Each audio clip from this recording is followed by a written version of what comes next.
Queridos irmãos, estamos celebrando hoje o Natal do Senhor, nascimento de Jesus, o Filho de Deus, filho de Maria, filho de José, Jesus, o nosso Salvador. Nós ouvimos ontem, na nossa reflexão, que a Igreja propõe para nós, nesse dia, 3 liturgias. Além da liturgia, a missa das vésperas, temos mais 3 missas para celebrar o Natal de Jesus. Temos a missa da noite, que é aquela que nós celebramos ontem, que fala do nascimento de Jesus na história, como nós já refletimos.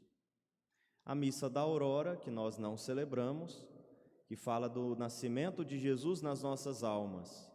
E essa missa, especificamente, contempla o nascimento de Jesus na eternidade. E se a gente colocar em ordem cronológica, essa deveria ser a primeira missa. A missa, que trata do nascimento de Jesus na eternidade. E depois, o nascimento de Jesus na história e, por fim, o nascimento nas nossas almas. O nascimento de Jesus na eternidade, o que isto significa?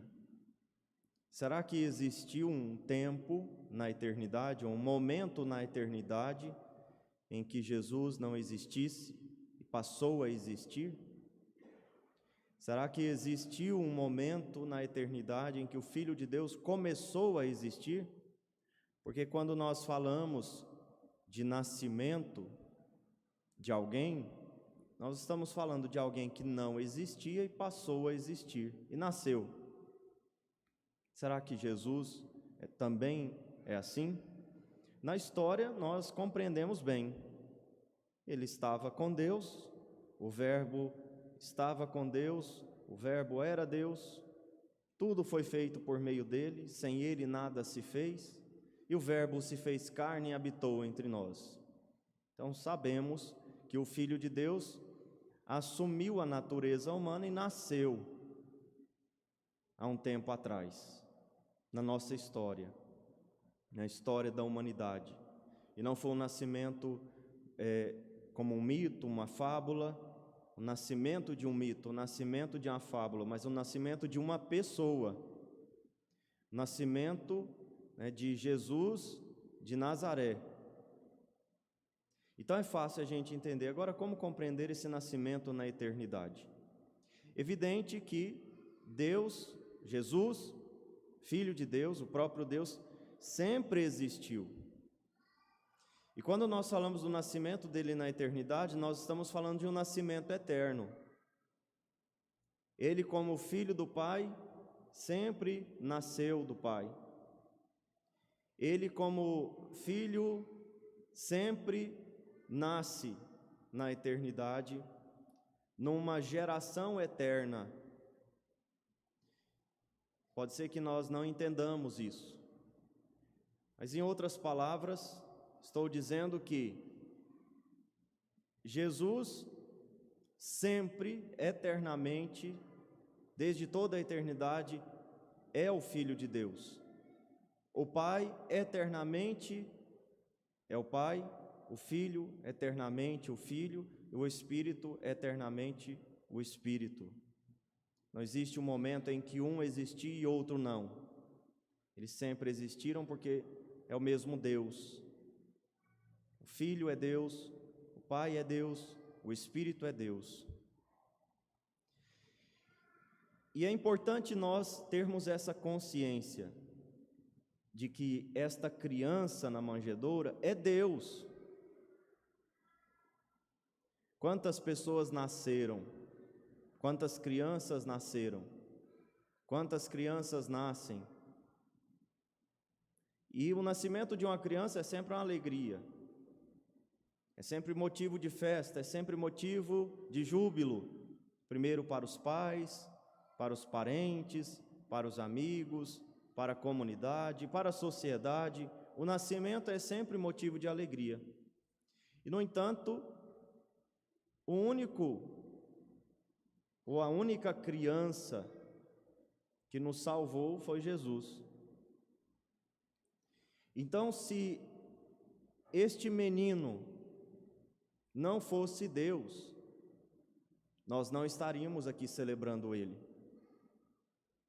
Seria motivo de alegria o seu nascimento, mas não dessa alegria que atravessa a história, os anos, os séculos, os milênios e a eternidade. Não seria essa alegria que chega até os céus, nos anjos. Não seria esta alegria que comove o mundo, físico, que comove o mundo invisível? É porque esta criança é Deus. E é isso que nós estamos evidenciando nesta celebração.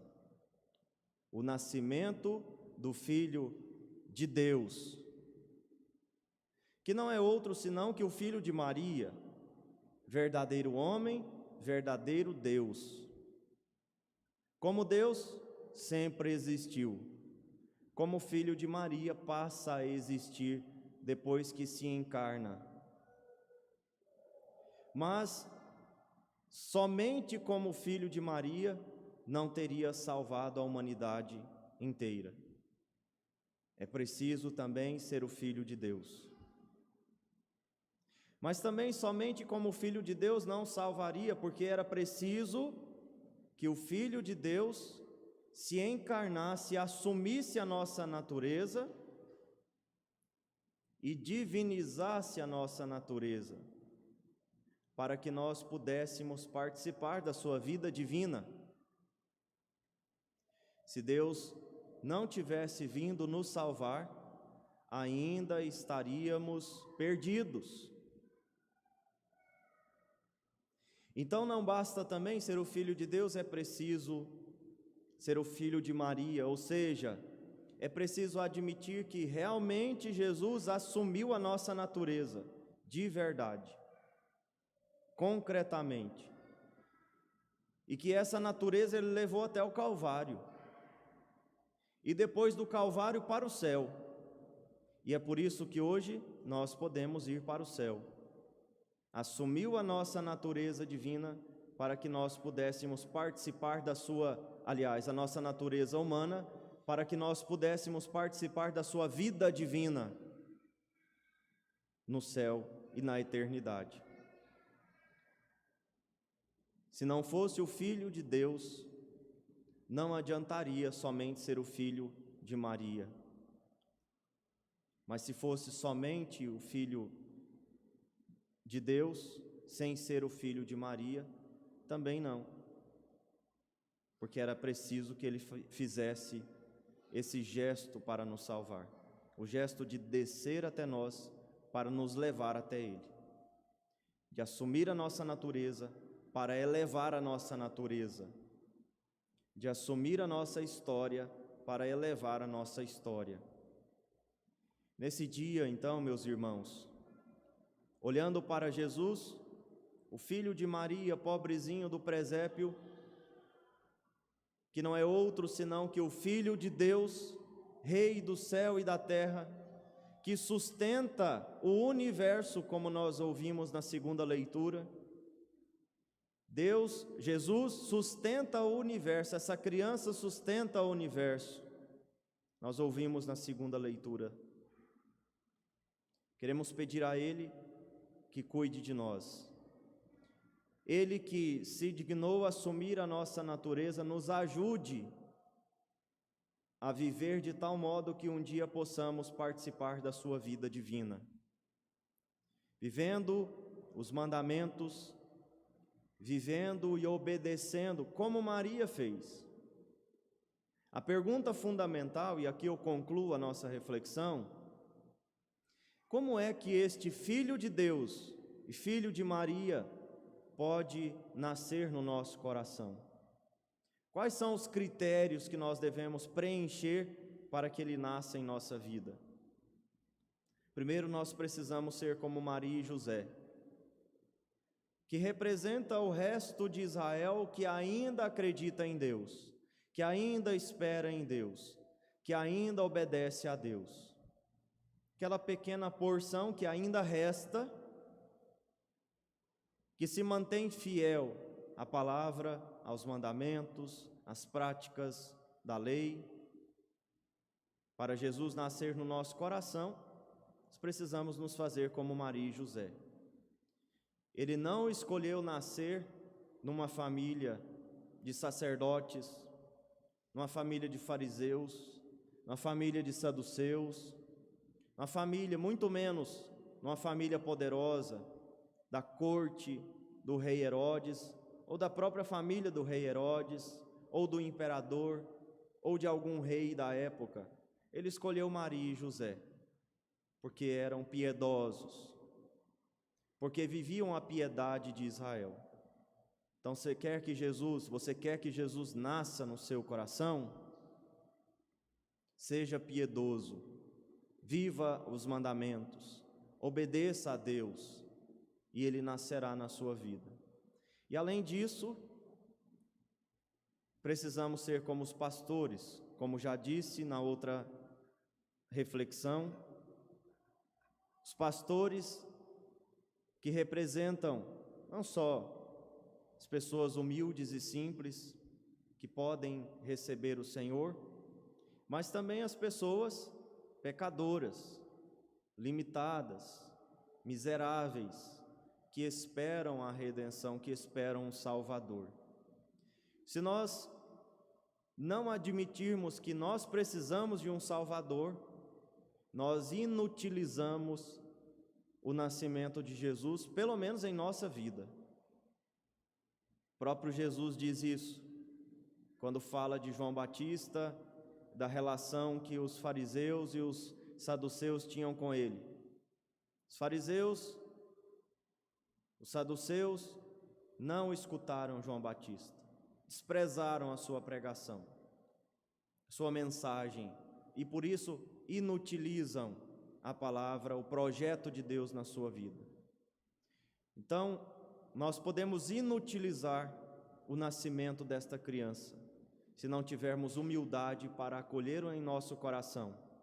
Humildade, como aquela humildade de Maria, que sempre espera em Deus e piedosamente obedece, a humildade também dos pastores, pessoas pecadoras que precisam de um Salvador para tirá-las das trevas, do erro, do pecado, da miséria, do inferno.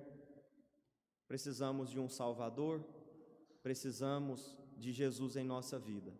Peçamos então que Ele nasça em nossos corações, que o Filho de Deus habite em nosso coração, Ele que se dignou assumir a nossa humanidade, nos ajude a viver dignamente a nossa vida de filhos de Deus, para que um dia possamos participar da sua divindade. Creio em Deus Pai, Todo-Poderoso, Criador do céu e da terra, e em Jesus